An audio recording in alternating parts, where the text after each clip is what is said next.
No, ma'am, we can't hear you.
Okay, can you hear me now?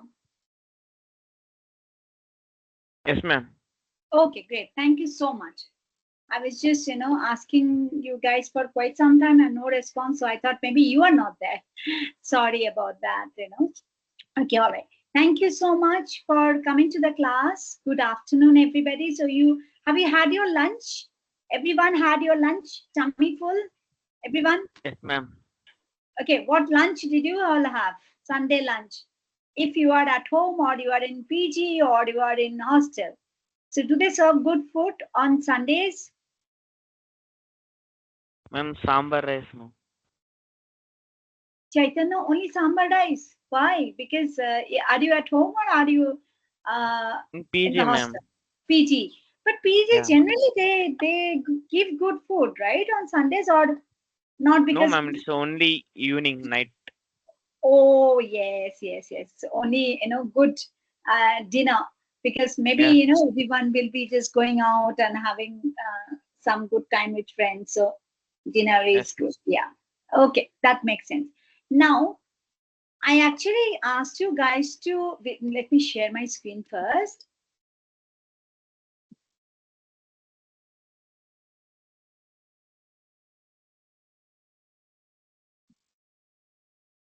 Okay, now I think you can see my screen, right? So I asked you to go to this one, um, creative thinking. Have you guys seen that? Did you see this? Can you see my yes, ma'am. dashboard? Okay. Those who had just attended class last week, did you all fill in?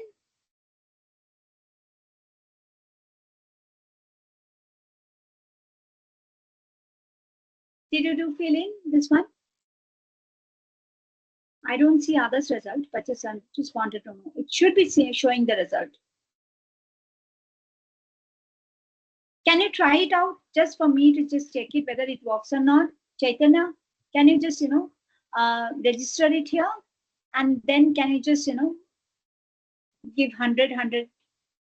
You were there in the Doing, last ma'am. class. Yeah. Let's see if it works or not. Okay, just for a trial. This is our leaderboard. This is for the last class. I mean last week class, and for our first class, not today's class. I've given as my. I'm not going to be the. Yeah, I can be also leaderboard because I come every day. You guys may not be coming, but I come every day. Those who are there, can you please try out and just let me know if you can just register.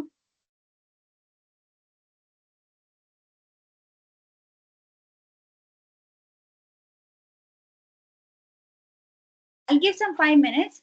Guys, try out that. And you have to just plus, minus, you have to do that. So, and if you had been there in the last class, you put 100 marks. You have to just, give your name first.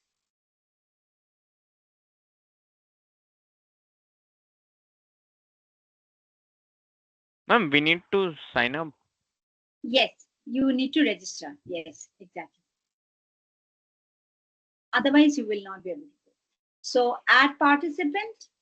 I can do it, or you have to do it. I don't want to do that add participant. It's a big deal for me. Otherwise, just check if it is possible. Let me go to FAQ.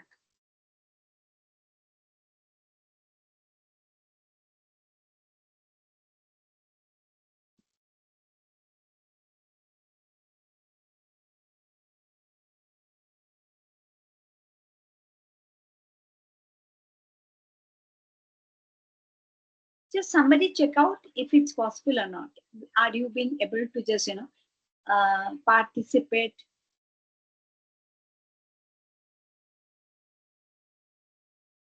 Ma'am, can you paste the link in the chat? Yes, I'll do that.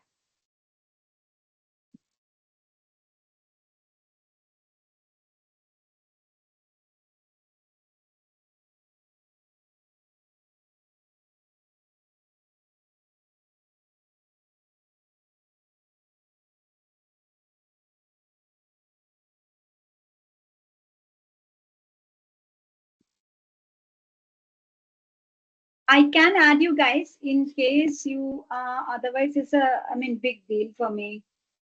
Class participation, internet. Let's see, I try Chaitanya, okay? And let's see, but if, Chaitanya, if you do, then you can add your scores. But if I do, I have to add your scores. That's the problem. Can you access this from your account? I think you have to just, it's a free account. It's not like anything. It's a free account.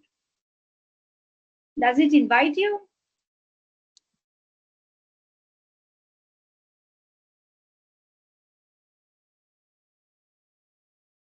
I think this is how it is going to be, but whether you can just, join my link.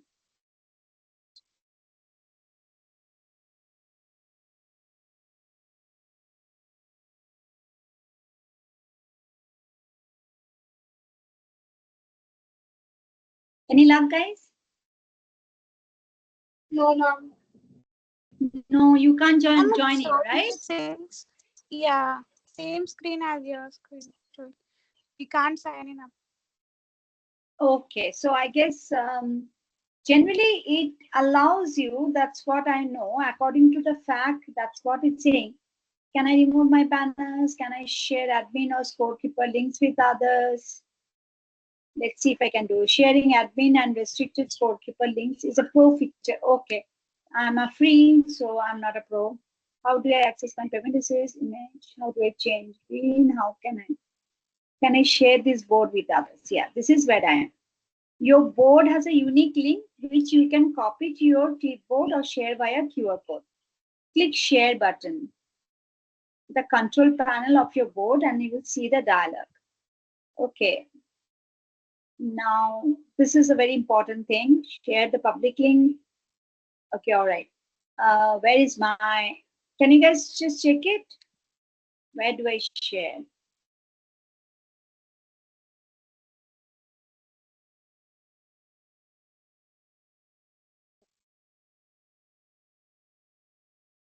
Is there a share button? Can you guys see any share button? Ma'am, just under the upgrade to pro. Yeah, beside the more option. No, I don't want to upgrade to pro. No, Apriya. Share. below the upgrade. Okay, share. Yeah. Yes. So I do this one as a public link, okay? So yeah, now it is the copy. I send it again in the chat. Maybe I have done a wrong one. That's why it's not working. Yes, public. Now can you try it? This, not the first link, the second link.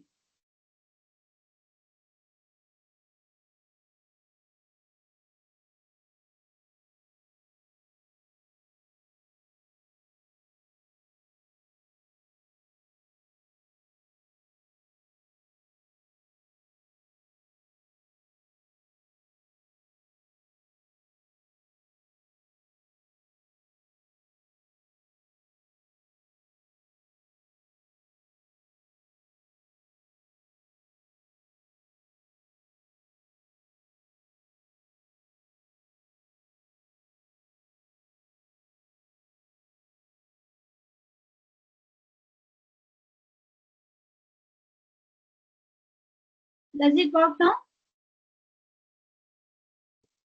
Ma'am, we Ma'am, got the lock. same as previous. What does it do? Same Can like you take your screen only, ma'am. my screen? There's no option to add. Yeah, ma'am, we can't add anything. Only to comment. Oh, so what I can do is only the adding should be done by me, and then you can only share my screen. I mean, you can only see my screen. Is that so? So you are seeing exactly. Yes. Okay, now let me just guys, you just tell me. Okay, let me add Chaitanya, right? Chaitanya spelling CHAITNYA, ITHA. right? Yes, ma'am. Okay, so this is last week. This is about last week. Okay. Um, okay, let's not last week. Let's start from today. So this is about today. So you are there. So I give 100 points. Class participation 100 points. There is no quiz poll yet taken. So I add this. Chaitanya, can you just check it? Is it coming to your? Is it showing like this to you also? And also rest of all of you. We're able to see it. Are you able to see that? Yeah. Yes, Yes, we ma'am. are able to see. Yes, ma'am. Okay, so I got to put your names. Now that's good. Now you can't add your name, right? You can only see. Is that so? Do I understand right? Yes, ma'am. Yes, ma'am. Okay. Now somebody is saying yes. Tell me. I think 9 of you are there. Just let me just write the names first. Tell me please. Name one by one. Tamrin Fatima. Fatima. Okay. Thima. Right? Fatima. Right? Yes, ma'am. Okay. Okay. All right. Next, tell me. At least today's name. Who are Apurv is there? Yeah. Apur. Apurva or Apurv? Only Apur. Okay. No A at the end. Yeah. Okay. Double O instead of double P. Yeah. Do it. 1P and double O. Yeah. Correct. Okay. All right. So who else is there? Tell me. Then we'll see it here. Let's add it. Who else is there, guys? If nobody is talking, that means not there. Who is that? Saujanya. Saujanya. SOUJANYA. Is that right? Yeah, yes, ma'am. Oh, good. I thought you can guys do it. It's a hard work for me. Anyway, I'll try to find out something. Anybody else, guys? Sahana. Spell your name, please. Sahana. Sharanya. No, Sahana. Sahana. Oh, Sahana. Okay. Sahana. Sahana, right? Yes, ma'am. Good. Thank you. Anybody else, guys? You're there? Ashwita. ASHWITHA. Yes, ma'am. Right? Oh, I'm good at names, man. Okay. Let's try this today. Just, I don't want to miss anyone for today's class, and then I'll try to find out something that you guys can do. So anybody else is there in the class? Yes. Yeah, tell me please. Astha. Astha, yes. Even Astha was there last class also. ASTHA, right, Astha? No, ma'am. Double ASTH. Like this? No, ma'am. It's double ASTH. The H is Okay, not. no. Okay. Right, Astha? Yes. Okay. Anybody else is there? Yes, Tell me. Vaishnavi. Vaishnavi. Correct, Vaishnavi? Yes. Oh, great. Anybody else? Yes, ma'am. Varshita. How many of you are there? Varshita is okay. VARSHITA. Yeah, ma'am, like there are two Varshitas. Can you like put initial CH? CH. Varshita, CH. Right, Varshita? Ma'am. Right, Varshita? Is it right? Is it correct, Varshita? Yeah, ma'am, right. Thanks. Okay, and who else? Anyone else? I don't want to spend a lot of time. Quick, guys, if you're not there, okay, fine. So I close it. Now, look at your one. Now, I can change it. I can do like this. And this is the total, okay? Can you guys do it? Is it possible? In your No, next to ma'am. your name? You can't do that. So No. you can Yes, only see what I'm doing it. Is that so? Yes, ma'am. Yes, ma'am. Oh, that's sad. Okay. Good, guys. Then can you tell me, not this time, take a week. If you can find a leaderboard where you guys can just, add your score would be great. If you get any of you are interested to help me, please help me, because this is like, it's going to too much of time taking, it will take too much of time for me, or else I have to just add all of you guys and then change every time, which is like real tough time for me. So if anyone can help me, not now, this week, to find a leaderboard where both of us can just, do the, score changes, then I'll be happy. Okay, fine. Okay, Ma'am, guys. scroll up Okay, once. ma'am. Yeah, tell me, somebody was telling something. Ma'am, can you scroll up once? Yeah. Can you see if anybody's name is missing still now? Astha, it's on, I think, alphabetical order, because all of you got the same score. That's why. Otherwise, it will just, come up on that. Apurv, Ashvita, Chaitanya, Fatima, Sahana, Saujanya, Vaishnavi, Varshita. Right? Did I miss anybody? All right, I didn't miss anybody. So here I can just write it. If in case I'm changing the score here, I can go and do it. So okay, let's now start our class. So this is till now. Let's follow this leaderboard today. Some of you will be just answering my poll. Some of you will be participating in discussion. Then I'll just increase the marks here. Now let me go and start my step.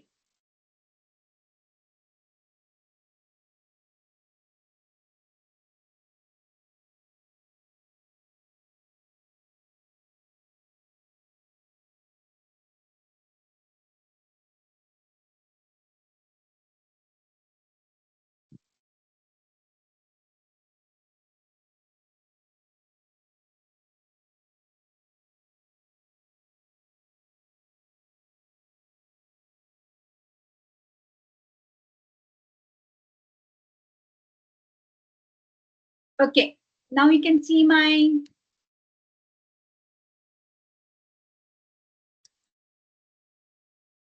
PowerPoint, right, guys? Yes, ma'am. Okay, great. Thank you so much.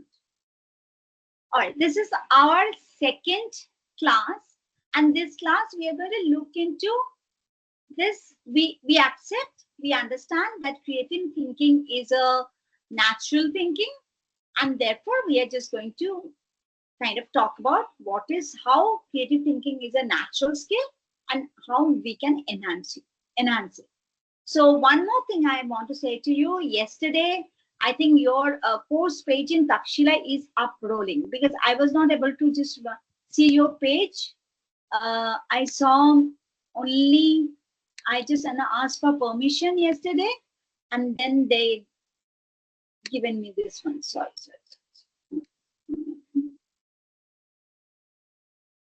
Yeah. So can you please, guys, check your Takshila? Can you see your Yes, course ma'am. page? Subtitle. Yes, ma'am. You can see it started from yesterday, or you could see it before. Ma'am, yesterday only. Okay, fine. So in this is our course page. And I'm just going to upload that your handout and two of our classes, that is yesterday's and today, I'm sorry, last week and today's classes. I'm going to all upload. I have not done it because I just wanted to know whether you guys have just got it or not. So okay, so it's visible to all of you. That just saves my time. Now let's come back to our class.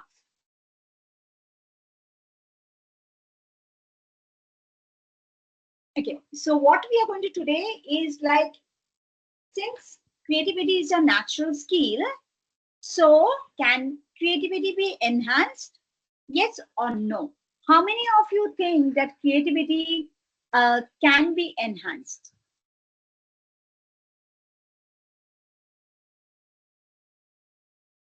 Let me just close some of my pages.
I've given one.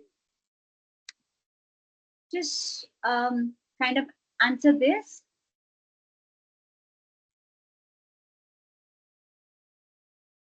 And I'll also do another one.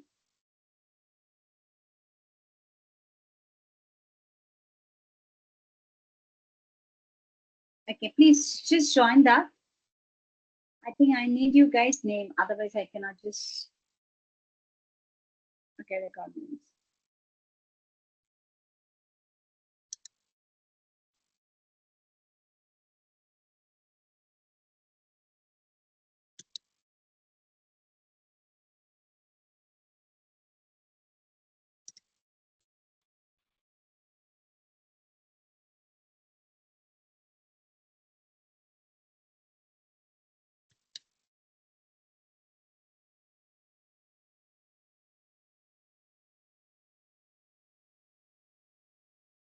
Okay, there are two polls I have just given, guys. Just look into it and just tell me.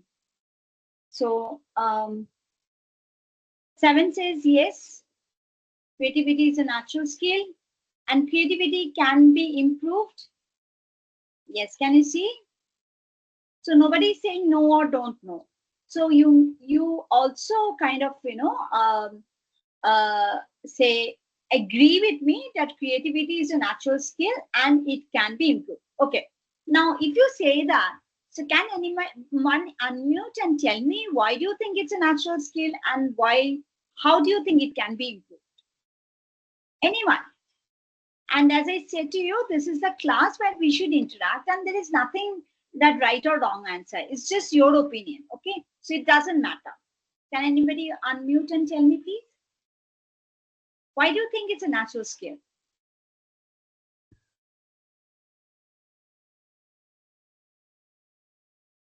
Because we are born in such a way that we want to do creative things. We are born in such a way that we do creative things. Okay. Very good. And can you tell me one of the first creative thing that you remember doing? I'm sure when you were a baby, you would not be remembering anything, but in your consciousness, do you remember Drawing. anything that you have done? Drawing. Exactly. Even nonsense drawing, it's always a creativity, right? Those scribbles. Anyone else other than drawing? Or if you have a passion, if you are say a musician, or you just you are a vocalist, or you are a painter, anyone just follows a creative passion here in this classroom?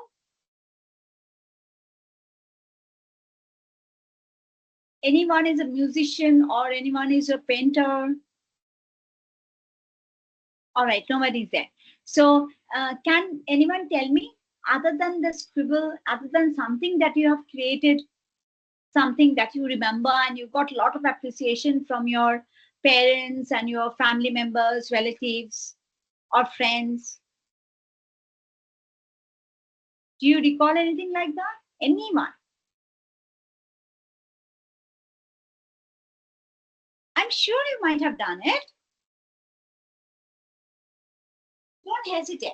There is nothing to hesitate, and there is nothing to just, feel, I mean, discouraged to let us know. Let us just, take that as a place where we can safely talk without being judged. Okay? It is a safe space, so not about.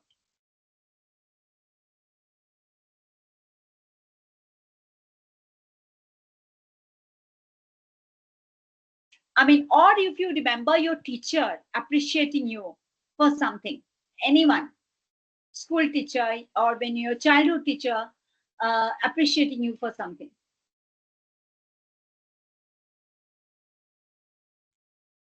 Can you recall, guys?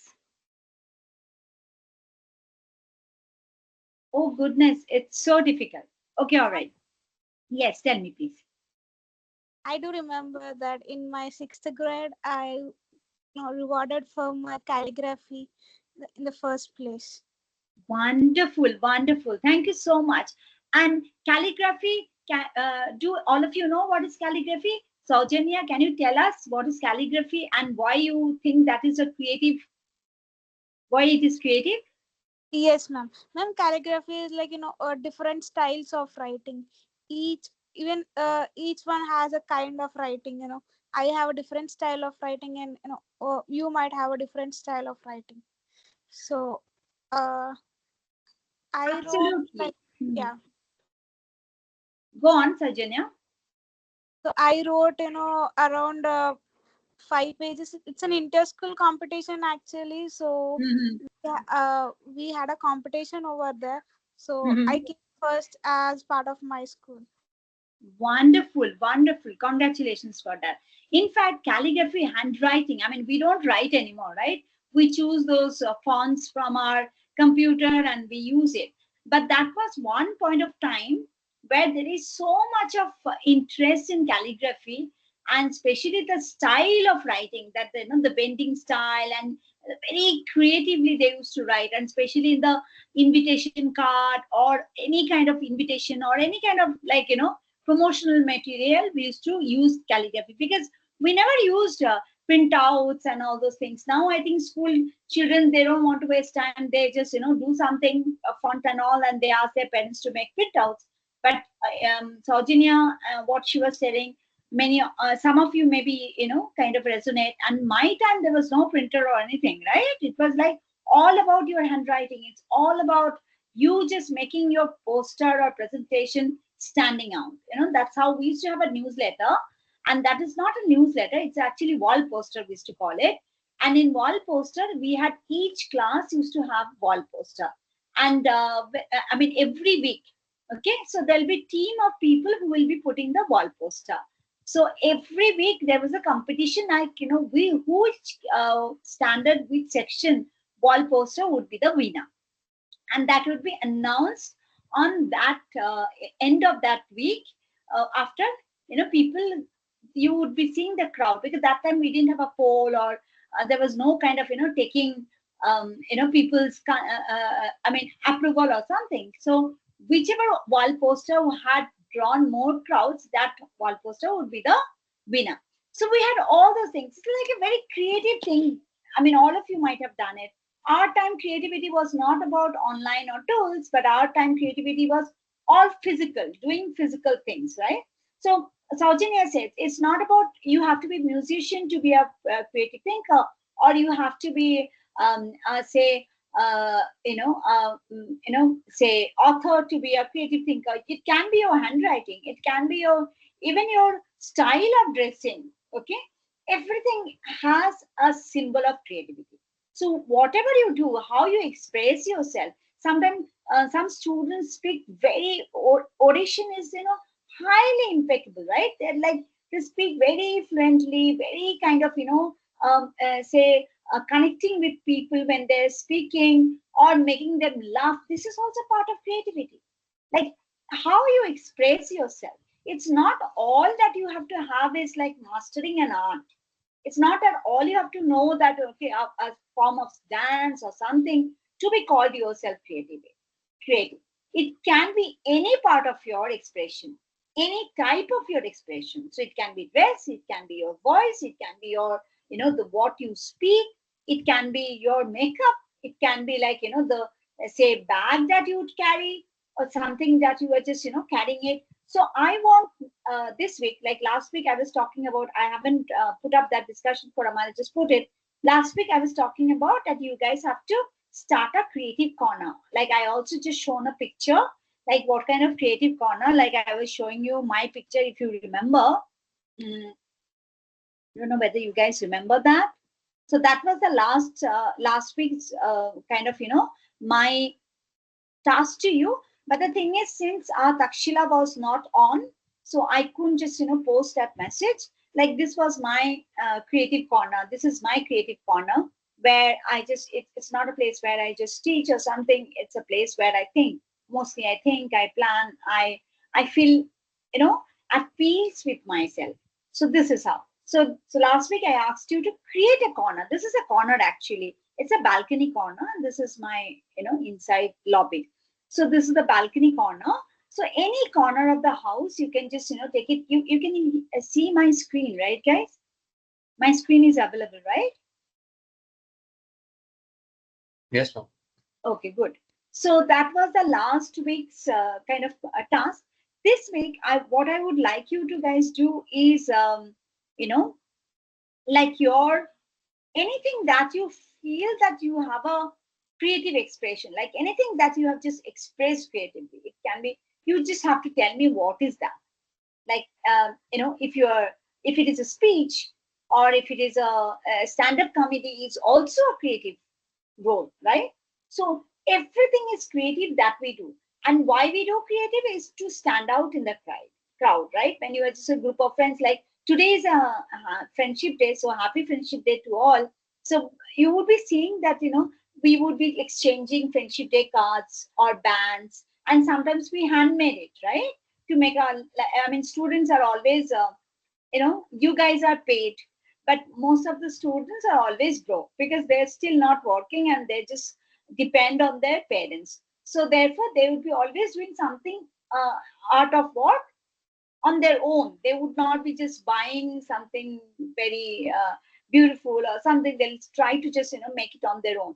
So friendship band, we used to make our own friendship band, and we used to make so many friendship band because many of the times that would be like, counted how many friends have given you friendship band. That means you were the most popular, okay, in the school. So that's how it all went on. So I want you guys to just, kind of, find your creative expression, whatever it is, whatever you feel that you are good at that, you are different or you are unique or you are better than others, whatever that field. So not now, but you just, take your time, think about it, and you have to post in our discussion forum. That is, I'll show you again back to this one.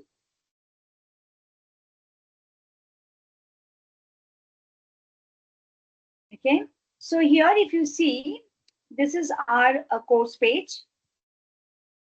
I have not put anything, but there'll be like, discussion, like let me just go to the other course page that I have just already have. Yeah, there'll be like discussion, announcement. So I'll put it in the discussion. So what you have to do, you have to respond to that.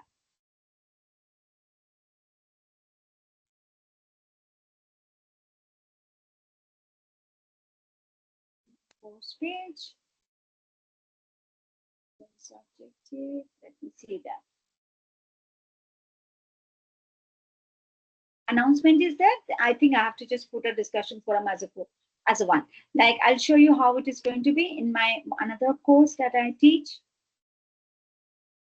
So I take the another batch. This is how it is going to be. So announcement, general discussion forum. When I just give it general discussion forum, then you would be seeing like what are my different discussions are there, and then you would see like how students have, if the students have, this is the class yesterday I took, so there'll be students responses will be there. Okay, so I'll make that out for you, don't worry. Once it's there, you please drop a line about finding out what is that you are good at it, what is that you have been doing, because as I said, as we all also see in the poll, that it's a very natural instinct. It is not something to be in the first time learning. It is not about any theory, or it has theory, but right now it's not about that you have to be creative by knowing the theories. You can be also creative without knowing the theories. Just like some people, like when they just, the musicians, they study music theoretically as well as practically. When they study music theoretically, they go for a Trinity College of London's some say certification or diploma. But when they do not know music theoretically, but still they would be able to practice, right? So that's how creative thinking is that. So it has theories, but it can be also practiced without knowing the theories. So right now that you do not know much theory, so what I would suggest that how you felt yourself that you are creative than others, then just you have to only give that keyword, or it may be many things that you do creatively, or it may be just one thing you do creatively. But at least you have to find out one thing that you have been doing creatively. Okay, don't tell me, ma'am, I do not have any creative skill. I have never done anything creatively. It's impossible. It is just impossible. Even the mischiefs, right? Even the making people angry, parents angry, is also a creative task. Do you all agree or not? Or fighting with siblings, it's a creative task. Yes or no? How many of you think no? Can you raise your hand? How many of you think that fighting with siblings or say cousins, if you do not have sibling, cousin, brother or sister, it's not a creative mind. We play pranks. That's also creative. We do jokes. That's also creative, right? How many of you feel yes? Apur feels yes. How many of you feel yes whenever we do pranks? Absolutely, we all do. Do you see this the gags or laugh like gags or something like, it's a Canadian serial. Do you see those serials? I don't know whether it comes now or not. It's on OTT or not, but we used to get this when we used to have our say what's that called? Satellite TV. Yes, that's the time we used to watch. All these pranks used to be very, very hilarious, very hilarious. Like, it's serious. It's like you will, first you would get a shock and then you would just, burst into laughter. So bursting into laughter, somebody is making you laugh is a creative skill. So do think about that one thing, and you have to just give me at least one. If you can give me more, I'm happy. But otherwise, at least one you should be giving me. All right, going back to our course. So there are various learning styles. There are roadblocks also to creativity. There are special traits for creative people. And we will do some kind of activities related to how do we develop our natural creativity and how do we improve our creative abilities. So now, how can we enhance our creativity? So there are two factors, genetic factors and environmental factors. Genetic factors is sometimes you are born to maestro. Say you are born to a world famous musician. Is there a chances that you will have genetic factor or environmental factor? Can anybody tell me? Is it an environmental factor or genetic factor? So your dad is a maestro. I mean, a very creative musician. So will you get his genetics or will you be No, ma'am. indifferent? You may or you may not. That's what you mean to say? Yes, ma'am.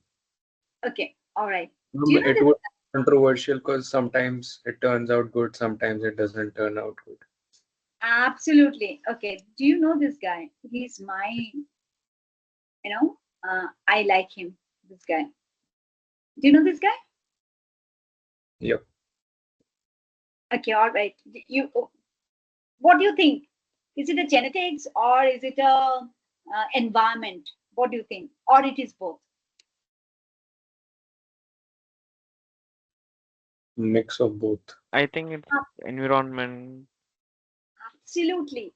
It is mix of both or it can be environment. You got it right. Absolutely. So he's coming from a famous, say they have been creating musical instruments. They're not musicians, but they create instruments for the musicians. Okay. That's how he became disciple. He's the last disciple of Pandit Ravi Shankar, who is a sitarist. Okay, and there was also a kind of a Pandit Ravi Shankar also has two daughters, and one stepdaughter and one I mean two daughters from two mothers, and both of these sisters they played in New York, and one is a vocalist, and the Indian daughter is a sitarist, and the an American daughter is a vocalist. So there you see maybe the genetics is also there, and environment. So most of the times when you see these people who come from such lineage, that is where they come and they have like their parents who are mesos, like we know the Zakir Hussain. Zakir Hussain father was a tabla legendary tabla player, and then he became a tabla player. But he has also a big family, but we don't know anybody's name from his family who is just playing tabla. So it's not that always genetics. It can be genetics, but it has a lot of chances of environment, because you are growing up listening to those groups, right? You are growing up with people playing sitar in the morning and during the rivas, or we say when you are just practicing, right? In Indian language we say rivas, but in actually it means practice. You have to practice. It's a anything that you become a master, you have to have hours of practice. Okay, some maybe thousands of hours of practice. So they have to practice that. They do practice in the morning, afternoon, evening. So the child is growing up in that environment. So it's a very, very important that we have the environment factor, because the child may not get the genetic factor. Even if the child gets the genetic factor, it's lucky, because you are just, it's like something a luck factor. But environment is not a luck factor. It is something controlled, right? Your parents are giving you. Now, is it possible that if Rishabh was not coming from a legendary family who were creating instruments for the masters of Indian classical music, then would still not be a was there a chance that Rishabh to become a really now he plays sitar for mental health, and he is the icon of Gen Z, who talks about, who blends culture and modernity, right? You would see that he dresses up a very as a trance. So he's bringing those kind of styles. So he has a style also. If you think he just has a what do you call it? Mehendi kind of on his hand. It's a kind of a mehendi. Then he has a start, and he wears like a Sufi dress, but he's a very masculine looking. When he talks, his voice is, so he brings that both feminine part and the masculine part together. So he has created his own brand. Okay, so and he's a very famous, and I think he touches the chord with not only Gen Z like you guys, but also like 40s, also 60s and 70s people. You would see he's in a concert, even 60s and 70s are sitting and enjoying his concert. So he has created a brand. So when we create a brand, it's all about creativity, because we have never seen a sitarist having a say mehendi, or having looking little bit of feminine, because it is regarded as something more of a masculine kind of a music. Okay, so these are all what we call it creativity. How do you brand yourself? So think about that, those kind of branding, like what company branding does. Similarly, we do also our individual or personal branding. So this is how a creativity space works. So there is a both. If you're genetic, you are lucky. If you do not have genetic, but environment factor also makes difference. Can any of your parents, do you remember from your childhood, your parents were consistently taking you for football class or for painting class or something or other? Can anybody tell me anyone's parents were just going out of the way? You may not have liked it, but they were just doing, taking you, dropping in the classes, bringing you back. Is anybody there like that here? Whose parents have gone out of the way to just train you for something? I think mostly urban parents do, right? Most urban parents, they will be doing that. They'll be just taking the children, and even if they do not know, they may not be even knowing how to play a sports, but they'll take their, like, tennis or badminton or soccer or football or anything, basketball. They may not be knowing at all about the games. Okay. But they would be consistent to just, make you as a player, and therefore they were just consistently trying it because you one time you said that you love playing football, so therefore they take it and then they go beyond it. So that is called environment factor. That is, someone is influencing you to become something. Okay. It's not genetic. You do not get it from the genes because your parents never played sports, but the parents are being helpful to get into sports because they want you. So there is an environment factor. So the creativity enhances or excels in creative atmosphere.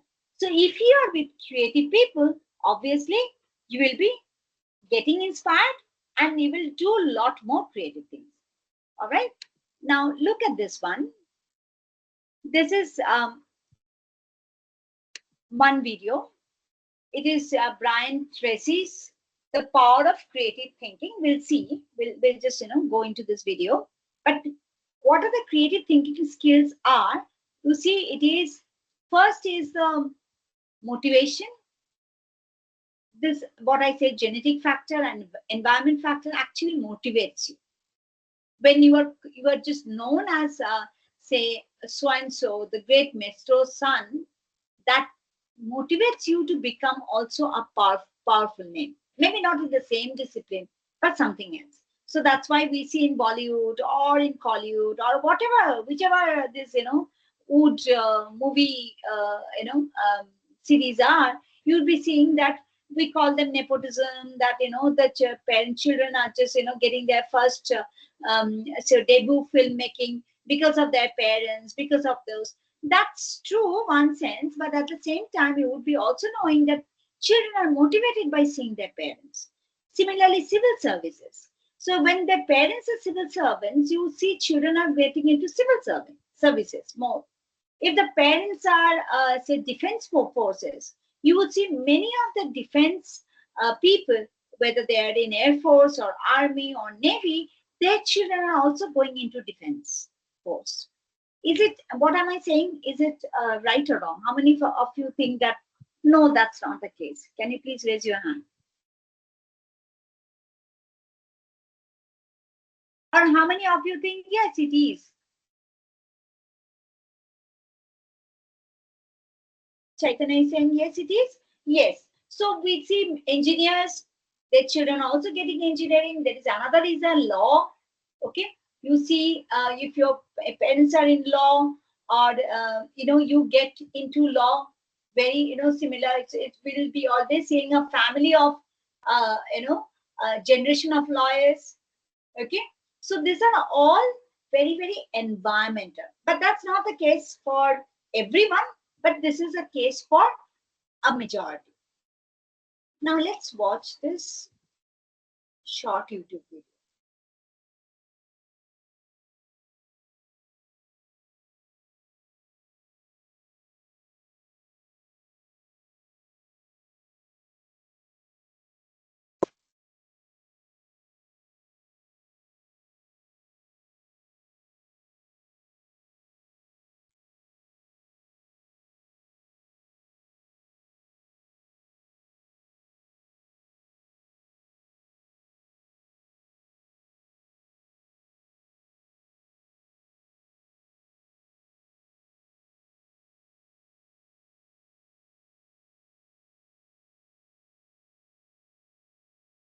So Brian Tracy is a very famous, say personality development icon. Okay, so he's like one of those who's been doing and running a lot of shows, lot of things where he kind of helps young people to just develop their personality, develop their unique profile, their life purpose. What is your life purpose? So he's very famous.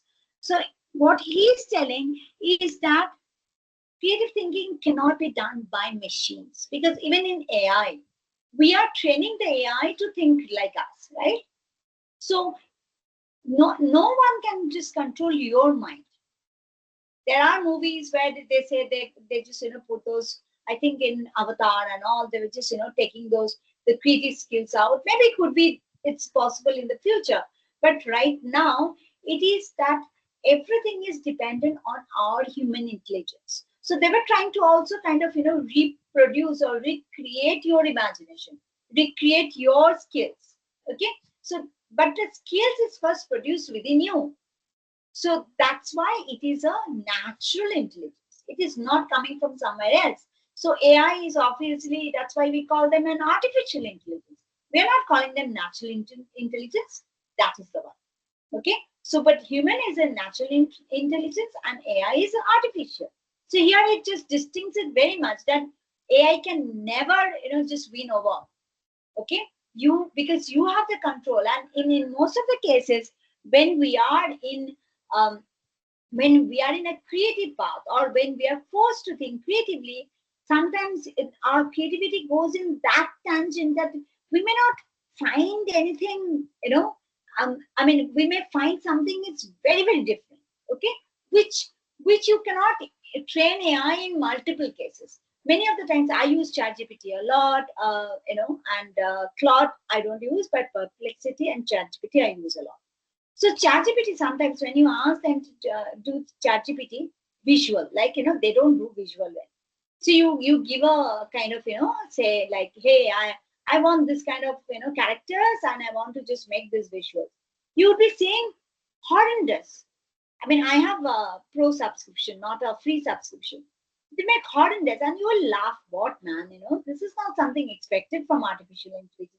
And when that artificial intelligence is the most widely used, whether people use Perplexity and Claude so much, but ChatGPT has been used by anyone, Tom, Dick, and Harry. But still, it hasn't reached to that kind of excellence. So that's where there is a kind of a divide between us and the artificial intelligence, or us and the machine.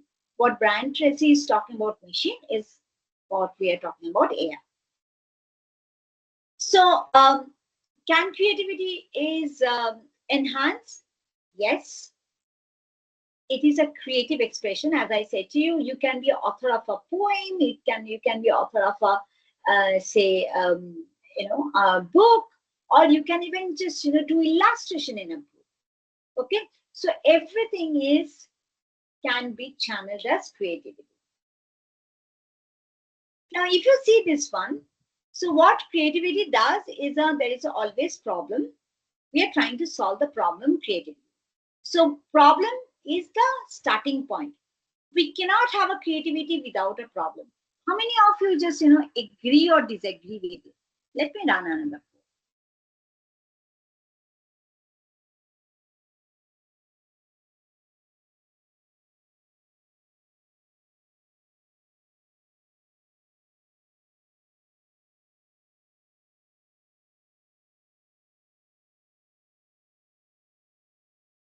Okay, not is.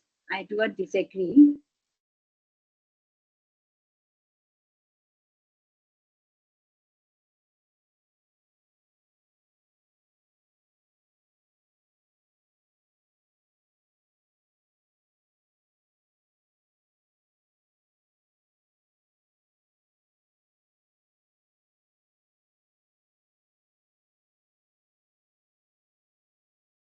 Okay, you Yes, have ma'am. to, yes, you just write it here, agree or disagree. Or let me just again put a poll. So that's like.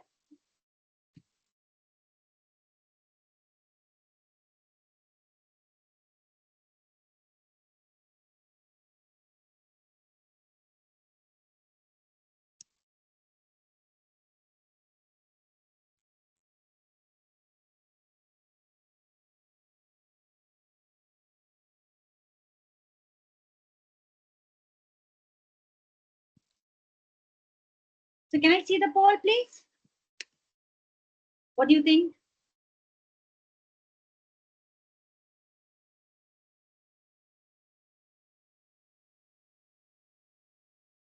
Problem is starting point of creativity. Agree or disagree? Two people said agree. Anybody else? So rest of you. Okay. Now, those who are saying disagree, can you just unmute yourself and tell why do you think? Why do you disagree? Whether creativity only has to only come when there is a problem. Can you think Ma'am, about it? Yes, tell me please, Chaitanya. ma'am, if you want to invent we need to try any new thing. We need to think in a creative way, ma'am. Sometimes it may go in our favor, or it may lead to some problems. Absolutely. So even if you're thinking, like you maybe are having a problem to think beyond, right? So then it may be the starting point in most of the cases. It may be a point of, problem for which we need a creative solution. But what if there is no problem? Don't we still do creativity? Can somebody tell me a situation when there is no problem? Everything is fine. Will we not become creative thinker? Even I'm thinking about this question. Is it possible or not? Okay, let's take a situation. Okay. Ma'am, I Let's take think this. no. Yeah. The No. possibilities would be No, slim ma'am. of being a creative thinker when there are no problems. Apurv, come up again. What did you say there? The possibilities of becoming a creative thinker would be slim or small if there are not any problems in front of someone. Yes, you got it right, but it's not impossible. Like that's what you said, slim. It may be a little lower in terms of percentages, but it may not be always not possible. So let's take like all of you. Okay. So when you were invited to a party, I think whether men or women in this young age, when you are invited to a party and say you are, I don't know whether you know anything of say any birthday party. So you are carrying a gift. That there's no problem there, right? You are supposed to, it's your say your bestie's party or your very close someone's party. So what do you do? Is there a problem? There is no problem, but you just you went to buy a gift for your bestie. So do you try to be creative, or you don't try to be creative? You just pick up anything and everything and just walk in. How many of you think like you don't even give a much thinking when you are just picking up a gift for your bestie? How many of you think so? You just randomly pick up something and go there. Here you mate, you just have this. This is the best I could have picked up. How many of you say like that? Or how many of you spend some time to pick up a gift for your bestie? How many of you? Chaitanya is saying 1. Apurv saying 2.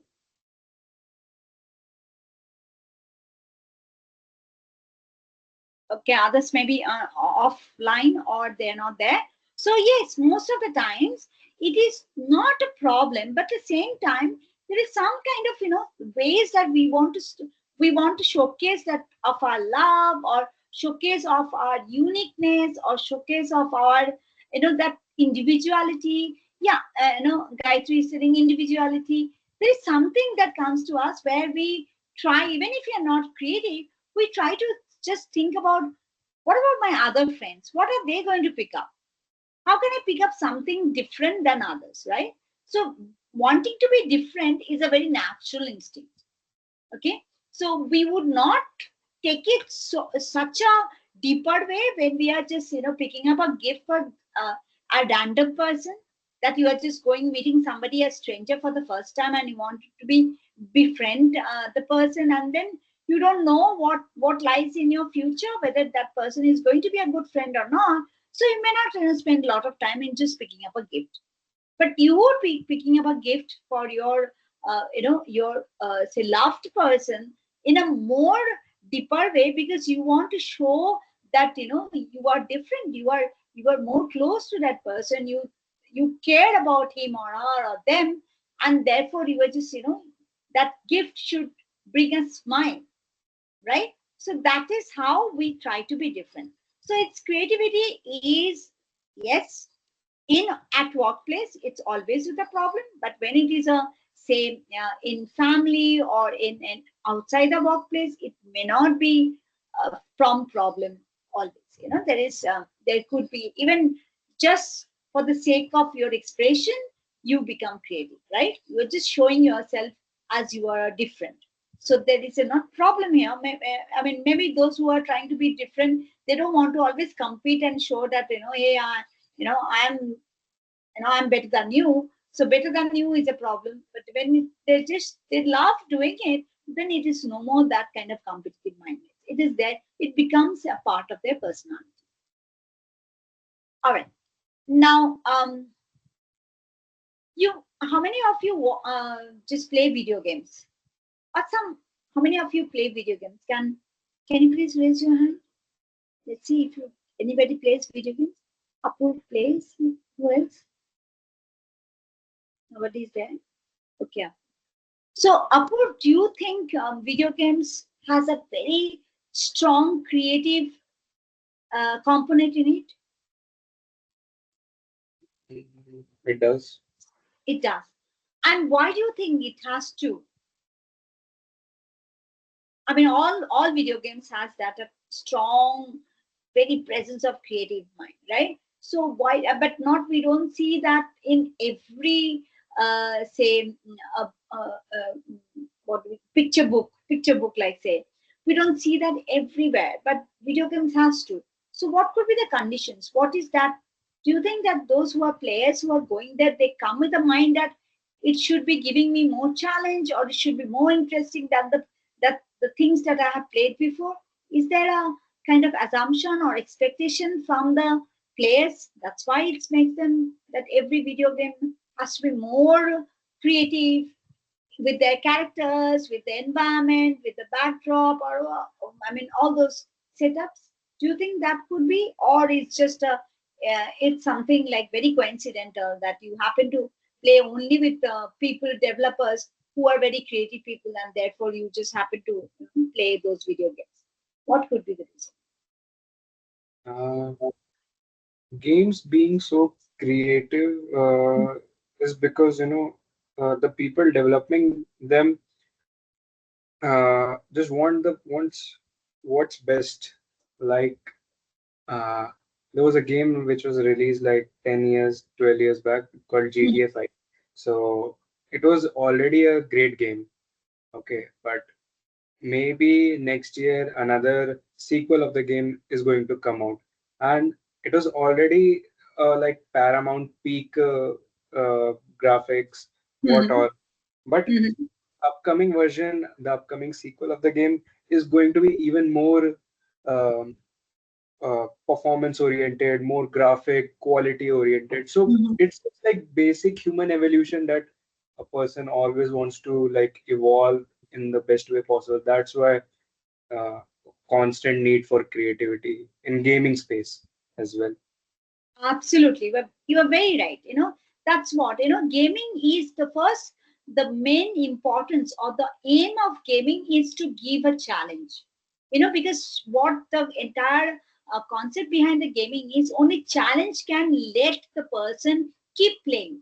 So gaming is always, what one of the goal of gaming is, how can I make the person keep playing? And sometimes when you keep playing, you want to upgrade, you want to just buy something. So there is always that motivational, materialistic approach is there, right?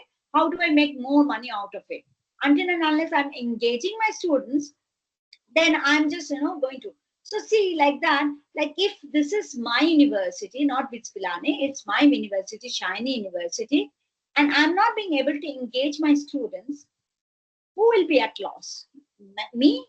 My ROI will be lost, because I see my students coming and they're dropping out. They're not pursuing my degrees, right? So it cannot be absolutely on terms of no profit, non-profit basis. It has to be like gaming industry it's an emerging and it is also highly profitable industry now, right? You guys know it very well that it's an emerging industry and it wants to make as much of money as possible. So in those cases, when we are trying to see that if a game is not challengeable or where people are not giving good feedback on the game, then obviously the game loses its vitality. It just goes out of the market, and then the new developers come. They bring out a different game, and then they promote that this game is different from that, and therefore it's now a new challenge, play and win, and then people come. So it's one of those kind of new creative industry, basic creative industry, which is now coming up. Okay, you have to understand that. So gaming is a new kind of industry where creativity is at its peak right now, because it's a very competitive space as well. And not only that, it is a very economic space, but I mean a profitable space, but also very competitive space. And if you remember the board games, like if you are not playing video games, if you remember those board games that we used to play, right, when we were children. So those are like in the box, and you will be having a lot of games. And sometimes there is a repetition of playing, right? In the memory games and all, they had a lot of repetition. Only thing where maybe the characters look different, the ideas were different, maybe the memorizing style was different, but still all had a one genre, that is the memory. Like how do I improve my memory skill? By just playing those, kind of remembering what is being shown and what. So even there in the board games, which was like that was the main purpose of our toys, right? When we were young, when it was becoming educational toys, so our parents started giving us say normal like car or doll, because it's not educational. It is just it enforces your kind of gender and the norm, that is okay, you are a boy so you should behave like this, and you are a girl, but it's not educational. So educational toys became very popular, and that is the time board games become very popular. We didn't have video games in our time. Okay, so we had board games become very popular. In my children's time, we seen that the board games that I used to buy, many of the times they were like similar style. So I knew that this board game is already, they would not be even opening up. Sometimes my children did not even open up, but by the look of the board game, they knew that it's going to be a boring game. Okay, but this is where it is not a kind of you just buy it, and many of the times it's not even open for the sale for children to play. So that's where when the puzzles came, different kinds of puzzles, and the culture like Japanese puzzles, many of those different cultures were brought into it, right? Then people started playing, because then these board games were introduced as this board game is from Japan, or this board game is from Sweden, and this board game is from here and there. So when we started telling, though it may be the same, but just because of we wanted to have like creative, like just to try it out and see like how it is different from the others. Now even chess, it's not an Indian game, but we had Pasha, which is like chess, but it is like four corners, right? It was not a mat. It was not a rectangular mat. It was like it's like a plus sign map, but it had a similar style. So there are many such games. When you have it like traditional games, you will be seeing those traditional games have been our cultural traditional games, and there will be many other cultural traditional games which will be similar. So this is how the creative way they have just when these traditional games are evolved, like what Apurva was telling, there is an evolution of those traditional games into board games. Now these board games are evolved into video games. So now, because nobody wants to just buy things and just keep it for them. Okay, so that's how the creativity is always a stage of progress, because that's what human evolution is. Human evolution is not only our physical kind of changes, but our mental changes, our smart thinking, our we try to be doing differently. So those things were just given priorities. So here, Paul Torrance, what he says about how do we bring the classroom principles to creativity is like, we have to always understand that gone are those days when you ask questions to your teachers. Like you would not be asking questions to your teacher because you would be, you were taught that questioning teacher is a disrespectful, because teacher is supposed to be knowing everything and you would not know anything. So therefore, never question teacher. Teacher will give you 0 marks. But now the trend is different. It is unusual question. Why do you have to ask questions in the classroom? Because it triggers that creative mind. It triggers you to think beyond the box. It triggers you to just, take it to a different level of understanding. Okay, so that's why now it's called inquiry-based learning. That is, you are asking. You're not stopping yourself to not to ask. It's not that everything is told you is given for granted. No, you are finding your own answers. And in that finding your own answers, you're also helping your peers, your teacher to learn more. So now the classroom is a win-win. It is not that I know everything, or it's not that you know nothing. It's always a collaboration between teachers and students where we all kind of, just learn together. Then you have to have, just the valuing that you have an imaginative ideas, you are an imaginative being, or you are very imaginative. That valuing, acknowledging is very important. Okay, and there is another very important thing is there should not be any attack on your imagination. People should not think that um, there is a you are a nerd. Like we generally use nerd means somebody who is very crazy thinker, right? We also started calling them as nerd, but it's not that we just kind of stereotype them, we outcast them, we don't meet with them, we find them not within the average people. So there's a threat of evaluation. Then what people does? So if I'm a nerd, then I stop being nerd and I just try to act as normal and average.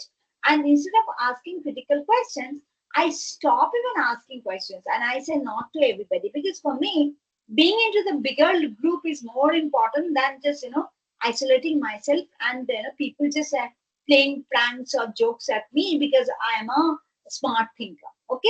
So a child would rather like to be with a group of more where he has more friends than somebody who is being always ridiculed, right? Nobody likes being ridiculed. Nobody likes being joked at.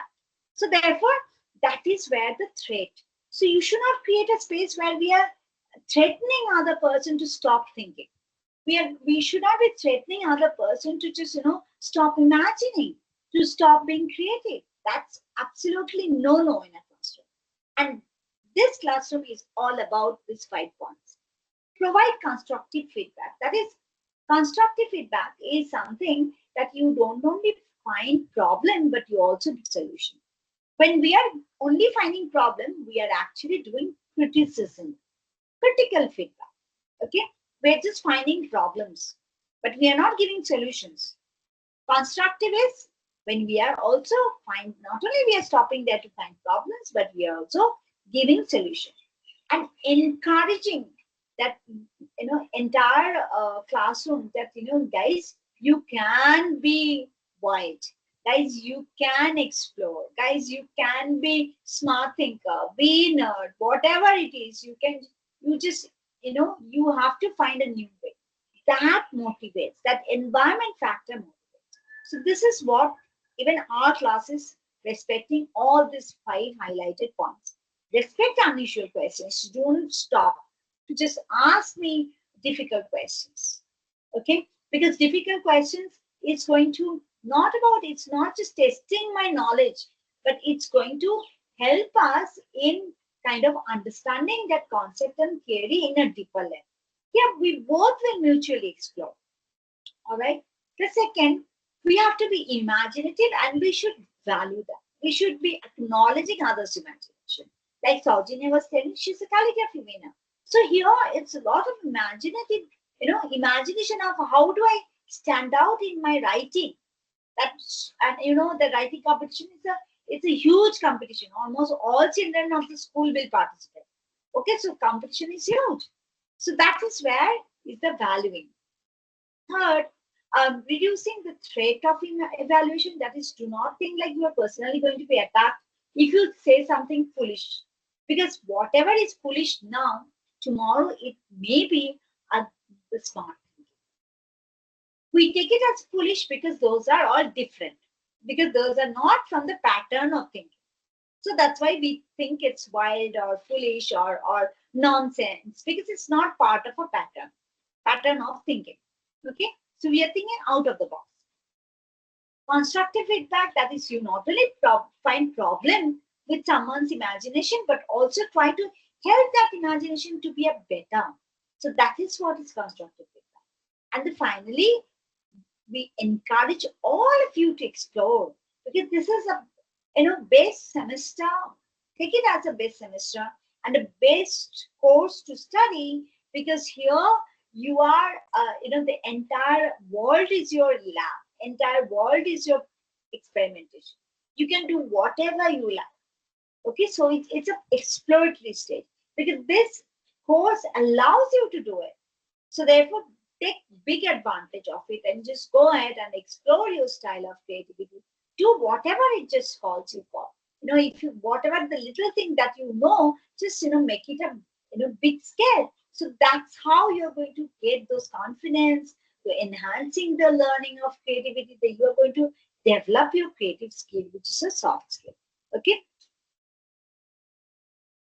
So this is the brain. We all know about this brain part. Left versus right brain. So left brain is all about logical. It's like 1 + 1 is equal to 2. 1 + 1 cannot be 3. Analytical, linear. It's like it doesn't. It's like a slope. It's like a straight slope going high. Okay, it's not like zigzag or it's not curved. It's like a straight. It's more of a verbal, like, and then factual. You want to always make sure that you are with the facts. Okay, and then it's a sequential, like that is one knowledge is, or one clarity is giving another clarity. So it's like a wall. So what happens to the wall? We have a first layer of bricks, then we make the second layer of bricks, then third, and on. So this is like that. First layer of bricks, that is only going to help you to make the second layer of bricks. If you know how to just, if you have seen wall,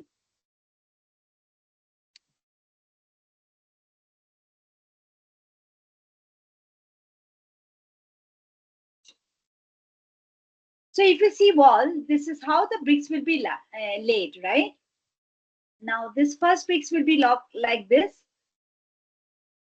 Okay, now second layer, where are we going to put the bricks? Are we going to put the bricks on top of each other, or are we going to put the brick on middle of each other? A or B? Which one? Can you unmute and tell me, guys? Have you seen walls carefully? Do we put the bricks on top of each other, or we put the bricks on between the two bricks? Between the two, ma'am. Yes. Why do we do that? Why do we do that? To get strong grip between them. Absolutely, to get our foundation strong. So this is why brick is a foundation. Okay, so knowledge foundation. Same thing applies also for the knowledge. You can take brick as an analogy. That is, it is telling a brick, brick of wall, or sorry, wall of brick is like a foundation. It will be stronger. It will not fall apart. It will not break.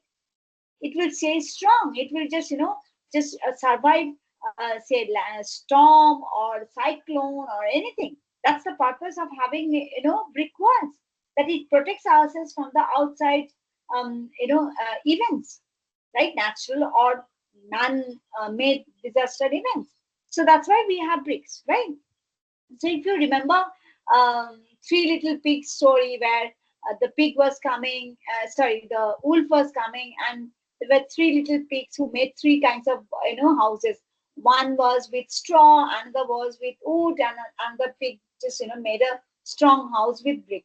So the wolf came and wolf just eaten up the pig who stayed in a straw house, because it was a very foundation was like we also in philosophy we say straw man argument. That is there is no argument, there is no foundation. It's like you just blow it and it goes off. So the foundation of the argument is very stupid argument. So we call that straw man, argument. Then there is a wooden. Even if the wolf came and wolf broken the wooden house and just took the pig and ate up. When the pig went to the third pig, he couldn't just get inside, because it was a kind of a fort that the pig created, because the wall was like so strong and the pig could not get in. So pig, sorry, not pig, wolf actually climbed the chimney and just got inside. And this smart thinking pig, what he did, he just under the chimney, he just lit the fire, and therefore the wolf fell inside the fire and fire place, and the wolf died. So that is the entire story. But the story had a lot of creative things, right? It just not only taught us moral stories of understanding like how you should be a better thinker, but it also just given the different perspectives of that predators. That is wolf. There will be always harsh conditions. There will be always difficult problem. Wolf is the problem, and solution was the pig, right? So the pig has to find the solution. So that's how it is. So this is a very sequential, this one. It's like a foundation of knowledge. So this is what you can just say. Analogy is like a brick wall. Now, when it is a right brain, it is like the brain which is mostly taken by imagination. It is creative, it is intuitive, it is artistic, it is non-verbal, it is emotional, it is imaginative. Now, how many, say, most of the musicians, painters, they are very imaginative beings, right? How many of them really speak a lot when you ask them questions? Have you ever seen their interviews? But whether their interviews are clumsy or whether their interviews are very enlightening, very like they speak like like very smart people. Even I don't think even Einstein. How many of you just watched this movie called Oppenheimer? Did anybody watch this movie called Oppenheimer, where part of Einstein was shown? Yeah. In discussion, right? So even if you see Oppenheimer, Einstein was talking very less, right? Oppenheimer was going and he was asking so many questions, but he was just replying in one answer. Because these are very imaginative. They're not good at verbal, but they're more good at non-verbal. So this is a very a kind of experimented truth. It's not something like nobody knows. So left brain and right brain. So it's not that some people have only right brain more functional, some people have left brain functional. Some people may be using both the brains. They are multitaskers. They use both the brains equally well, or maybe say more or less well. But there are people who are good at verbal, at the same time very kind of like I remember the late tabla maestro Zakir Hussain. You would see some of his interviews, he spoke so well. Okay, he was like in depth speaking. So in that sense, maybe he's in the verbal as well as non-verbal, which is his tabla, playing tabla. Is both are very he's using both the brains equally.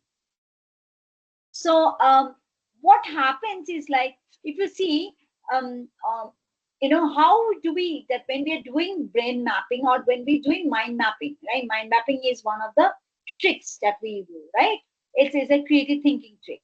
So, or maybe all of you use mind maps. Like whenever you have a team meeting or something, you may be scribbling on your paper with some kind of like this, right? You do like this. I'm sure all of you do that.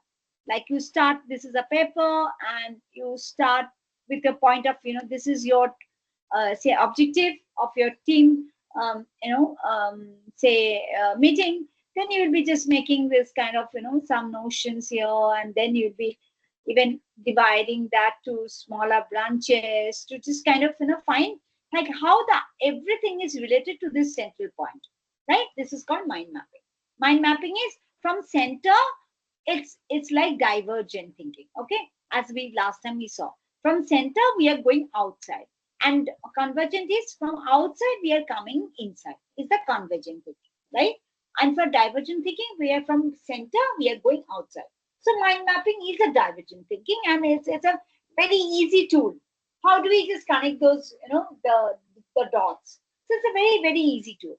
So how do we do that when you are just, say, the left brain and right brain? So when we see that those who are using right brain, they're more creative expression, like they are maybe, they're stand-up comedians and all, they just creatively express themselves.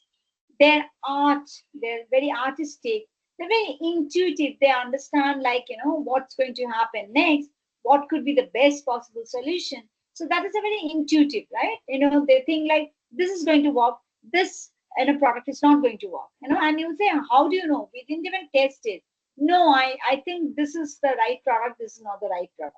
You might have just come across friends or in the team who are very strongly say, and they're not hesitating to say, they're strongly saying, and finally you see, yes, whatever the product they have said is going to work actually work. Okay, so they're the very intuitive person, and they're very imaginative, like they just talk very very crazy, very like unrealistic. You feel that it's impossible, how can it be even possible? But you see this, the Hollywood movies, most of these Hollywood movies which we go to just watch scientific fiction or sci-fi, then these movies you would see that they're very imaginative, like it has no, it's not nothing to do with reality. But then gradually when we look at our past, this scientific, the science fiction, and then we compare our modern generation, we see many of the science fictions are actually reality now. Yes or no? Many of the science fictions are actually reality now, right? So many of the Steven Spielberg's movie are reality now. Okay, so that's how the everything happens. So it's from imagination to becomes reality. So these people are imaginative, but at the same time, it's going to be, they're very futuristic. They're not, maybe it's not really now, but in future there are chances of reality. So it's a very futuristic they are. But when it's a left brain, it's a logic. You are just dependent on science. That is one truth. Science talks about 1 + 1 has to be 2. It cannot be 3, right? There is only one truth. So here, the right brain doesn't believe in that one truth. So right brain is trying to find out more truths. Okay, but the left brain tells, no, it's that's what Einstein E = mc² has to be E = mc². It cannot be any other formula. But right brain says, no, it may be another formula. Let me just check on. So they have a sense of time. They know that they're very, good with the numbers. Okay, they're very good at numbers. And they have a strong language skills. They're very, very, verbal. They make people understand what they want to do. They're very convincing. They kind of, negotiate what they want, So those kind of things are very common in the left brain. So this is how generally what happens. We all know that we have many neurons, and when we are baby, our neurons at the highest speed, because those connections, neurons make connections, and then only our cells and nerves start active. And the moment we stop connecting, the cells and nerves start dying and we become stupid. Okay, so that's how it is. When we are young, we are always learning, and when we grow older, when we are asked to stop learning, then we become stupid. So that's how the early childhood is always happening. Role of experience, child, if you give them a candle and you say, like, look, don't touch the candle, it's going to burn your finger, the child will never stop till the child burns finger, cries, and understands that this is going to be a grave mistake if I'm doing it later. So role of experience. And then 2, 4 months and 1 year, generally 6 years is the period of time that the child's all neuron synapses, like the connections are all formed. If the child is not just using those kind of connections, then those cells and nerves are dying out. So impact of neglect or sensory deprivation. So sometimes you might have seen that some children, they start talking very early, and some children do not talk early till late. Okay, you may be one of them. Okay, so you may be either of them. Like, either you started talking very quickly, or you have not started talking very for quite some time. So this is a verbal, right? We saw that verbal is our left brain. This is the verbal, if you remember, language. So, and also this is something, the sensory, or there can be also environment, like, this is stimulation. When you're growing up with your, say, grandparents have a lot of time to talk to you. Parents do not have time because they're working, they're just busy and all. Grandparents have a lot of time to talk to you. Okay, so that is the time you see the children are more vocal and verbal. All right, and if the child goes to a child care, or the child goes to or is just been taken care by somebody who is an artist and all, the child also learns those traits. So if there is a neglect, or if there is a kind of deprivation, or there is a lot of those kind of environmental stimulation, then child takes up those roles. Okay, so it is a very, it's like that's why we say mold of clay, right? The child actually is like a clay. It doesn't have any, wherever you just put it, it takes them. You can make a child, you can mold the child in that context. So that's how we have been telling, without understanding what actually means. This means the child needs a lot of stimulation, and these board games and all are all about stimulations.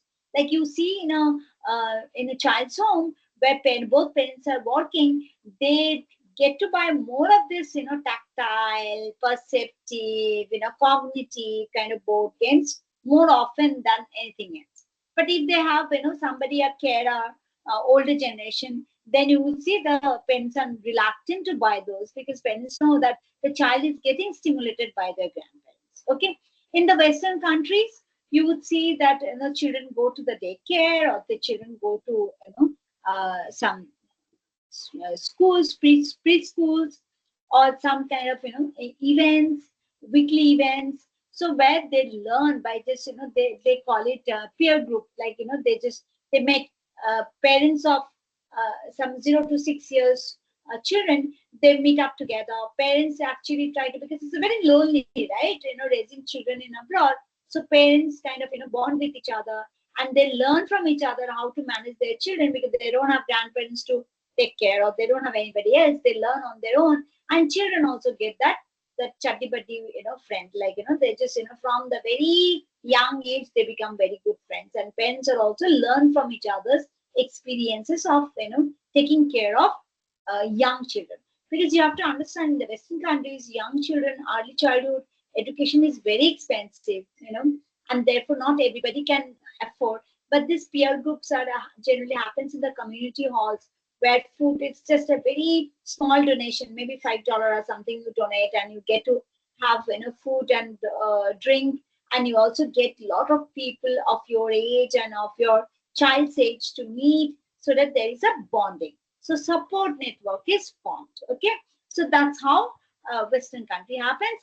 And when it happens to early childhood care, that is when the child starts going to the daycare or preschool or school, then their entire journey is taken over by the early childhood care. They're not called primary teachers or something. They're in Western countries, they're one of the highest paid profession. Because why they give so much importance to the early childhood carers? Because their citizens in making are going to be benefited. The future citizens, because for them, future citizen is very important. All these Western countries, developed countries, they give importance to life. All right. I don't see what is the time here. This one.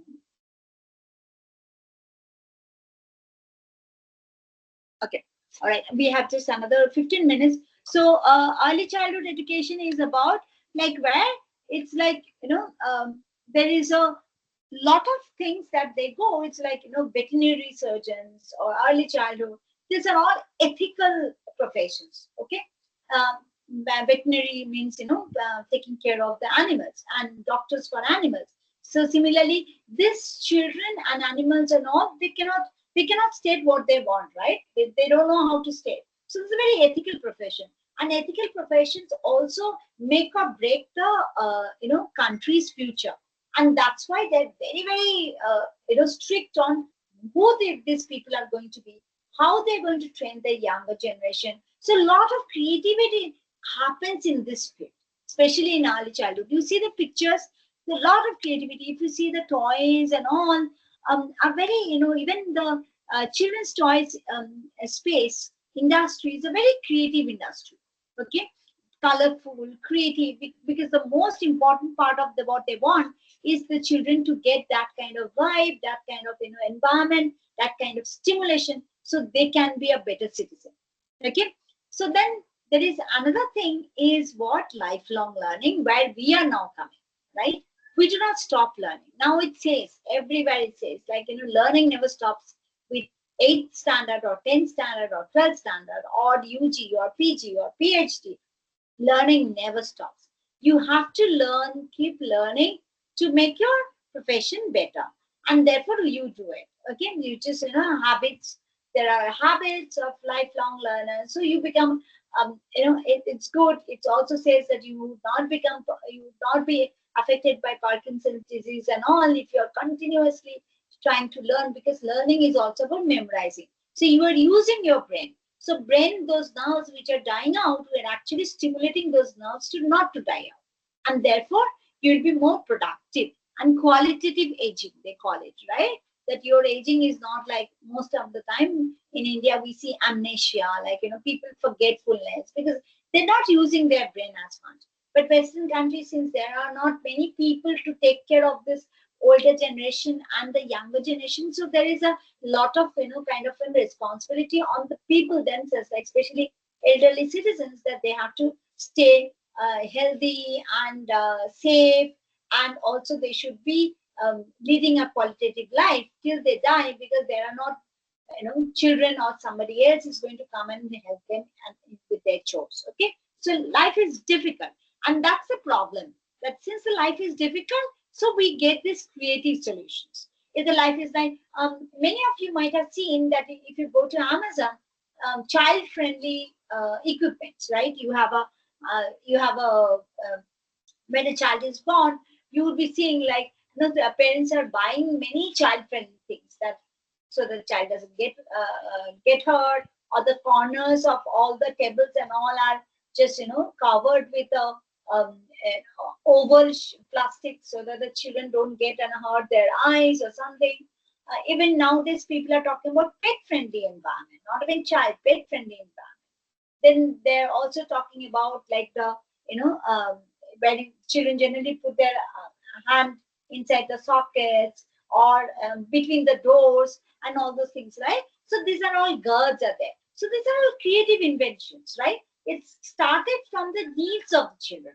Like they know the children, but initially we used to, in our childhood, we never had those kind of things, right? We were only, in my childhood, I was only reminded that don't put your finger, it will just get hurt. And once you get hurt, then you don't put it. But in my children's childhood, we actually made entire house child safe, because that's what everybody was doing in the West. So as parents, we also did it, right? Now you see pet-friendly houses. So that's how those innovations are started happening. So these are the learning styles. I'll just go up quickly. There are 7 types of intelligence by Dr. Howard Gardner. And if you see, the intelligences are, first is verbal linguistic. This is, how your learning style is going to be. If you are more of a notes-taking person, you write it down and all, that means that is you love, working with, with letters, and therefore you will be just doing everything with letters. So I'm also a very note-taking person. So for me, I remember note-taking easier. Then logical mathematical intelligence. That is, people just connect the dots. They relate to one thinking to another. If you remember, there were like, you never might have studied history, but we studied history, and we never used to remember the dates of those, the empire and the kingdoms, which date, which ruler came after all. But there were some students in our class exactly remember. And I used to think, like, how this, friends of mine remember the date so easily, and I could never have even remember the date. And they were also good in mathematics. So they had this logical connection of, who are they, which, period they came and all. So this is a different kind of learning style, or their advantage. Okay, that is their competitive advantage. Visual spatial is like, people just with mind of pictures. They learn through the pictures, or they just, when they're learning a concept, they imagine a visual connection, okay, and they just start understanding that very easily. So it's more of a, like, what we see in the modern YouTube learning videos. Okay, most of these Byju's and all these videos, you'll see a lot of visual is there. That the lab is opened up. Lab is now more visually online available, and therefore we can see, okay, which product reacts to other, like how the physics experiments are done, how the chemistry or biology experiments are done. It's so visually kind of, giving us the enough of understanding what they are. So some students are like that. This is a video I'm talking about. The visual spatial intelligence is where the students just, whatever they're learning from their, say, letters, they make it as a visual, say, charts or something like infographics and all. And then they start understanding that, okay, this is the connection of that. So now we have infographics template, but they do it in their mind. So next is a bodily kinesthetic. Now, many students you would be seeing, they cannot sit in the classroom. They're just, jumping around, going here and there, and we call them ADHD. That is, their hyper disorder. So hyperactivity disorder. But actually, no. What they are, they just learn through movement. They cannot sit in one place and learn. There are some students who can sit, like, I'm a note taker person. I can sit in one place and keep taking notes.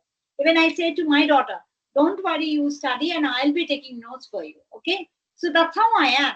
But there are some children and some of you maybe who cannot sit in one place to learn. You do have to do something or other to do it. So that is one kind of, bodily kinesthetic intelligence, which is like using both parts of the brain. Musical rhythmic intelligence. Like, this is another way of remembering with the same jingles, or remembering with short poems or something. We generally remember the context, or the places, or some kind of content, that is, or even the theorem or rules and all, which generally, mathematical rules, we generally try to forget. So there is a musical rhythmic intelligence. And then finally is the, like, interpersonal experience. Not finally, the sixth one is interpersonal experience, where you are, what you do it, you do through people. So it's a very people friendly skill. You organize team events, and you help each other, you collaborate, you work in a group. So this is like what we are having in the discussion forum or peer learning, and this is interpersonal intelligence. And seventh is intrapersonal. That is, you are doing within yourself.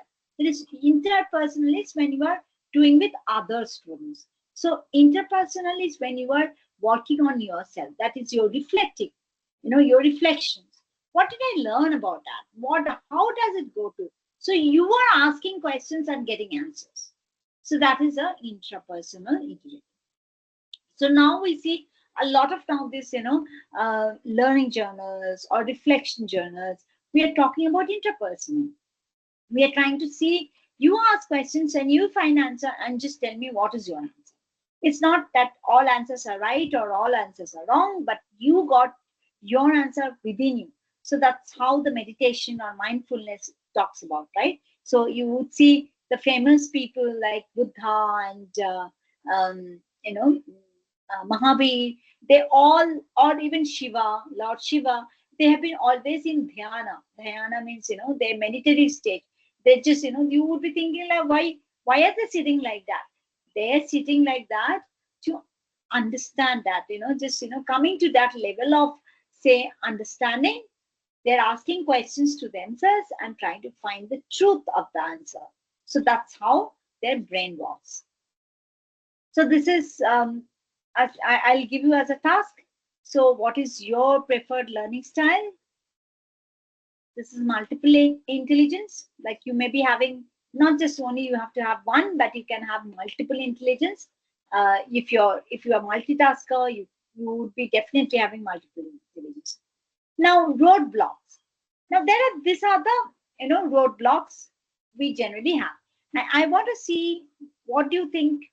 Which one will you give it as your?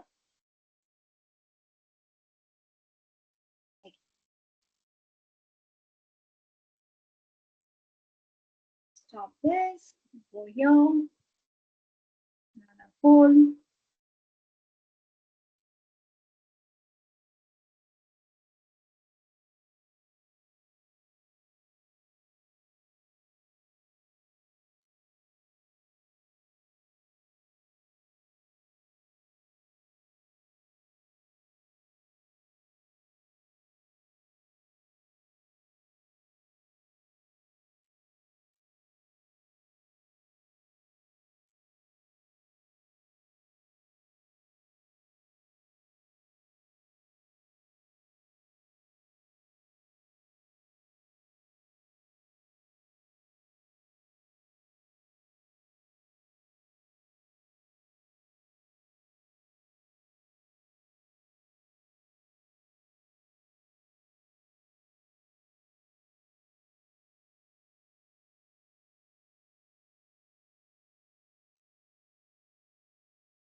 Okay. Now you may not be knowing all of this. Okay. So whatever you understand, just give me the answer to the poll. Which one do you think it stops you to become a creative person? Which one? Which one stops you to become a creative person? Okay. Now, if I can just, give you a little bit of, say, knowledge about what is it. Fear of failure is that you don't like to fail. That's why you stop doing creativity. Okay. Then ambiguity. You feel that, creativity is a very ambiguous, very abstract. It doesn't have like, you don't get a practical understanding. Touchiness is you are very sensitive. Okay. Conformity, you are always with the rules and patterns. So you cannot think beyond, something rules, and you do not break rules and patterns to think creatively. Resource, you always find that your creativity is hurdled with because you do not have a resource. You have not studied in a best school or very smart school, or you didn't have a smart parents or smart friends. So that's why. And then starved sensibility, that is you feel that there is no need, you don't need to just do it. It's okay that is the whatever we have, the solution is okay. It doesn't need to be changed. And rigidity is where you do not want to change. Whatever that you feel taken for granted, nobody can even change it. If you think that this is the only way of finding a solution, you will, and this solution works, that means no other solution can work. You are just fixated with that. Okay. So which one do you think is your kind of that stops you to be creative? I see the one is three of you have said that fear of failure. That is the very common, is the highest. That's why it is on the top of the list, that everyone thinks that what if I say something and people just laugh at me? So I don't want to be creative. I'd rather be, normal, average person. I don't want to show myself as if I'm creative person, because people will just, find fault with my creativity. They'll just, have a laugh at me. Second is ambiguity. You have just given 5 of them as fear of failure. Conformity. Yes, it is another very tough. Like you are not trained to think beyond the box. You are not trained. You are always trained to think within that box. That's a pattern of thinking for us. Most of the times when we are in India, our education system is like that. Never to question your teacher. Never to just, ask different thing. Always ask within the, within your text or on your word. Do not ask something else. Okay, do not try to understand something else. Only cover to cover will only come to your exam. Why do you want to do hard work? So those kind of things is just trained to us that we do rote learning, right? We do not do critical or inquiry based learning. That is why we are not asking questions. Whatever is given, we take it for granted and we learn. So that is conformity is one of those. Okay. So we have 8, 9, 11. So 11 people have just given the responses, and this is what you feel that your obstructions are.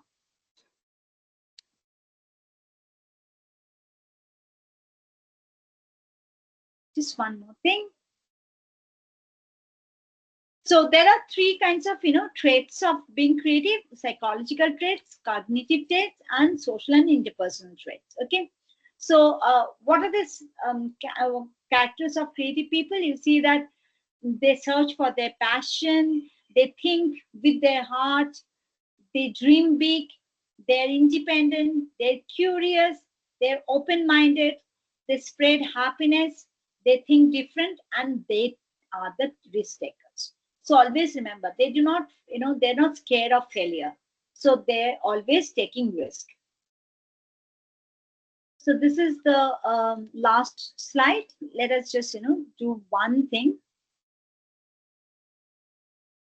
This hacks, we watch it, this hacks.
All right. So this is the end of today's session. And how many of you like this video? Can you raise your hand? Do you think this video made sense? Given a little bit of clarity to you about how you can enhance your creativity? Yeah, looks like everybody. So the creative corner, and these are the just let's take it as a habit. Let's creativity become our culture. Okay, for the next this entire we are in the second week. That is another 14 weeks to go.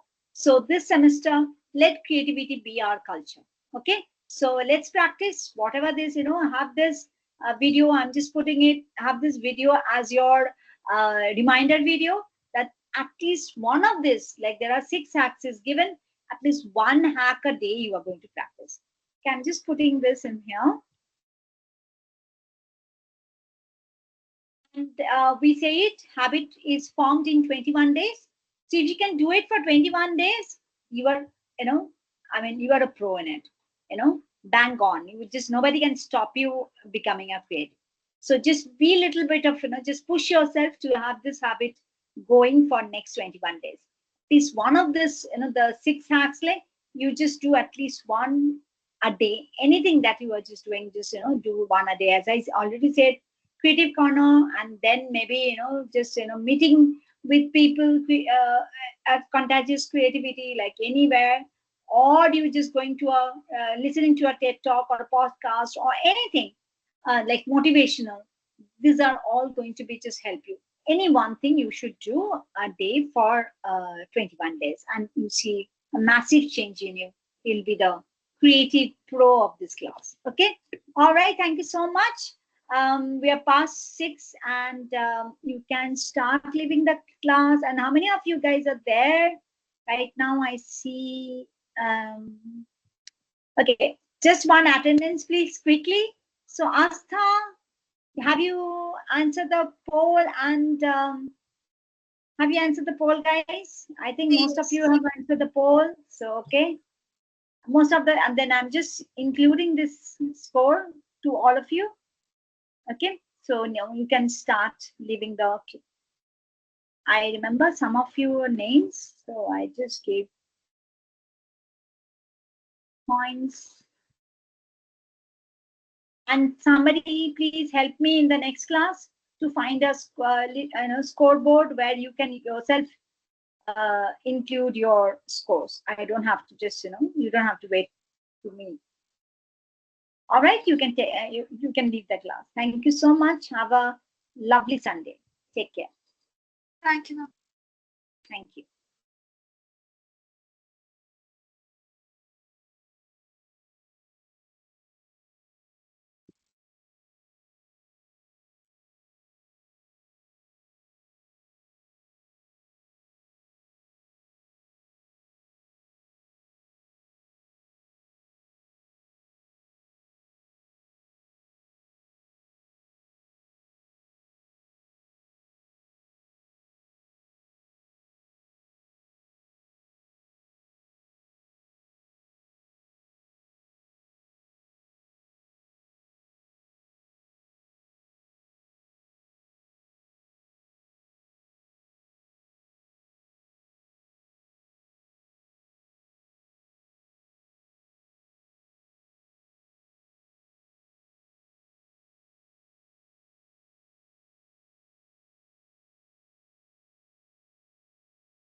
You can leave the class, everyone.